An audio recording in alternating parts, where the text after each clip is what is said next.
Iidhila yoosa mekwatathano lyokudhana ohango pamuthigululwakalo gwAawambo. Ngele megumbo omwaadhika muna ohango ndele tapu holoka uuwinayi, ano pwa holoka oosa omanga ohango yili metifa lyokudhana, ohango ndjono ohayi tsikile owala nokudhana, ihayi undulilwa komeho nenge ando yi kankamekwe kutya ohango nayi tegelele manga.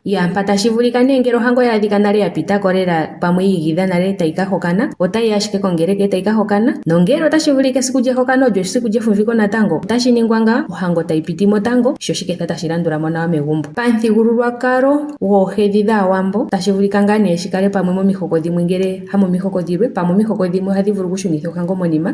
Ohango ihayi shunithwa monima, ando taku tiwa nayi tegelele omolwa oosa dhono dha holokapo pethimbo ndono ohango tayi dhana. Nongele pamwe oosa odheya manga ohango yili metifa, ohango tayi dhana tayi pu, omasiku taga landulako aantu taya ningi efumviko. Ishewe piidhila mbino yoosa dha kwatathana nohango, omuvali ngono ena omwana ena ohango ya tumwa, pamuthigululwakalo gwAawambo iha ka lala omutanda komagumbo kuna oosa, ihayiko. Epulo mutu otali ya kutya oosa ngele odhomuvali gomuvali ngono ena omwana ta hokana? Epulo ndino eyamukulo ondilina, ashike nandi li thige maalanduli yepandja ndimwe mu tulombwele kutya sho hamuuvu omuvali ngele okwa silwa iinanenkehe yo okuna ohango yiigidha megumbo oha ka lala ngaa omutanda iha ka lala. Oshikwawo aafuko, omufuko ngaa ngwe ena kuhokanwa nenge ena kuhokana. Oshampa tu ohango yoye ya tumwa, monale momuthigululwakalo gwAawambo kwali wa pitikwa wuye koosa, kakele ngele odhili maayeni. Ndele monale onga omufuko ohango yoye ya tuma yi shiwike, kwali wa pitikwa wuye koosa.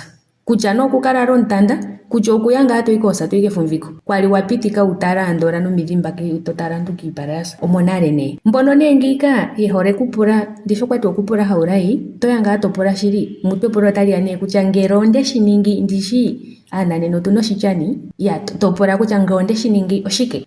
Ngele oweshi ningi itandi ku yamukula kutya oshike, ashike elalakano lyanongonona onkuluhedhi okumulombwela ashike shono shali hashi ningwa konakuziwa, ne mutseye onzililo, shaashi olundji aluhe ohandi popi kutya oto vulu ashike okutseya onakuyiwa uuna wushi onzililo. Ngele ondemu shuna konakuziwa hono twaza, opuna ngaa iinima yimwe mbyono yali yiindikwa uuna aantu taya yi koosa. Monale nomukiintu ngaa eli metegelelo okwafa ngaa ali inaa pitikwa okulyata momayendo ngaa gogene, shaashi ngele owa tala omayendo paandunge dhaambono yena oondunge odhindji otadhi ti ombila sho ya tutumba ngeya etegelelo nale ndo, shaashi yo oya tegelela ndishi ongula yependuko, ngweye wuli metegelelo nangweye wafa ngaa wali inoo pitikwa okuya momayendo.